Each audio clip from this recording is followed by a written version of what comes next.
Pemakaian kata Pemakaian kata-kata yang benar. Kata merupakan modal dasar dalam menulis.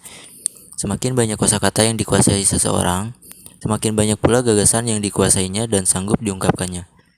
Dalam penggunaan kata, penulis yang menggunakan ragam bahasa Indonesia jurnalistik diperhadapkan pada dua persoalan, yaitu ketepatan dan kesesuaian pilihan kata.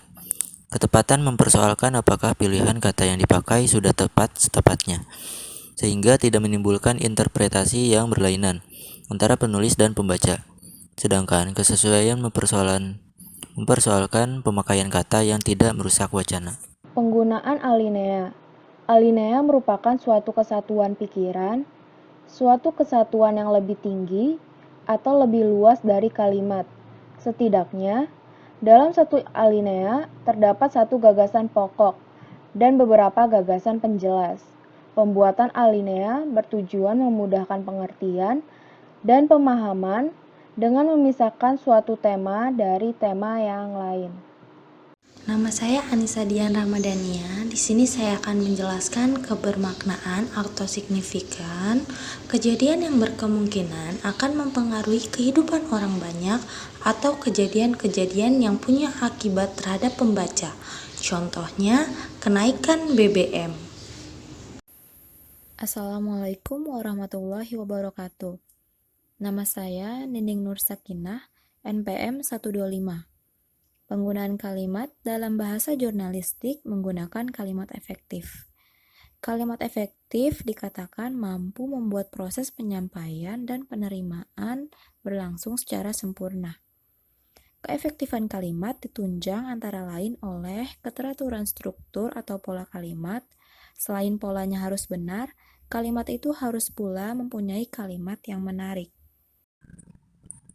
Besaran atau magnitude. Kejadian yang menyangkut angka-angka yang berarti bagi kehidupan orang banyak. Contohnya, angka kasus terkonfirmasi positif COVID-19 mencapai 586,842 kasus.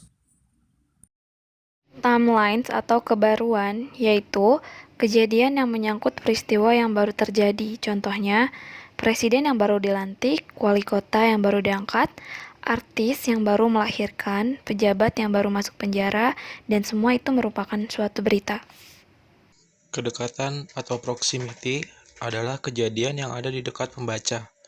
Bisa kedekatan geografis atau emosional. Contoh, Gunung Semeru mengalami erupsi. Nama saya Anissa Dian Ramadhania. Di sini saya akan menjelaskan ketermukaan atau sisi manusia, prominence atau human interest, kejadian yang memberi sentuhan perasaan kepada pembaca. Kejadian orang biasa, tetapi dalam peristiwa yang luar biasa. Contohnya, seorang pria berhadapan dengan seekor ular piton sepanjang 7 meter, atau kejadian orang luar biasa, public figure dalam peristiwa biasa. Contohnya, Megawati mantan presiden yang memiliki hobi menanam tanaman hias. Berita langsung. Berita langsung digunakan untuk menyampaikan kejadian penting yang secepatnya diketahui pembaca. Aktualitas merupakan unsur yang penting dari berita langsung. Kejadian yang sudah lama terjadi tidak bernilai untuk berita langsung. Aktualitas bukan hanya menyangkut waktu, tetapi juga sesuatu yang baru diketahui atau dikemukakan. Misalnya, cara baru, ide baru, penemuan baru, dan lain-lain. Berita ringan atau biasa disebut soft news adalah berita yang tidak mengutamakan unsur penting yang hendak diberitakan, melainkan sesuatu yang menarik seperti kejadian-kejadian penting. Selanjutnya yaitu berita kisah feature serta laporan mendalam in-depth report. Berita kisah adalah tulisan tentang kejadian yang dapat menyentuh perasaan atau menambah pengetahuan pembaca lewat penjelasan yang rinci, lengkap, serta mendalam. Jadi nilainya pada unsur manusiawi dan dapat menambah pengetahuan pembaca. Bahasa jurnalistik merupakan gaya bahasa yang digunakan wartawan dalam menulis berita. Sebutan lain bahasa jurnalistik adalah bahasa media, bahasa pers, dan bahasa koran, atau dikenal dengan newspaper language. Dengan menggunakan bahasa khas wartawan ini, maka penulisan di media akan jauh terlihat lebih ringkas, padat, mudah dipahami, efektif, serta lebih efisien untuk dibaca.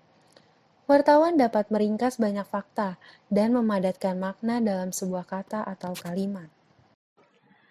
Jadi, kesimpulannya, dalam bahasa jurnalistik menggunakan bahasa baku sesuai dengan PUEB atau Pedoman Umum Ejaan Bahasa Indonesia. Tetapi, penggunaan bahasa lebih dimaksudkan dalam tujuan komunikatif, di mana penggunaan bahasa bisa tetap dimengerti oleh kalangan intelek rendah sekalipun. Bahasa jurnalistik memiliki ciri-ciri utama antara lain hemat kata, lugas, dan umum. Terima kasih.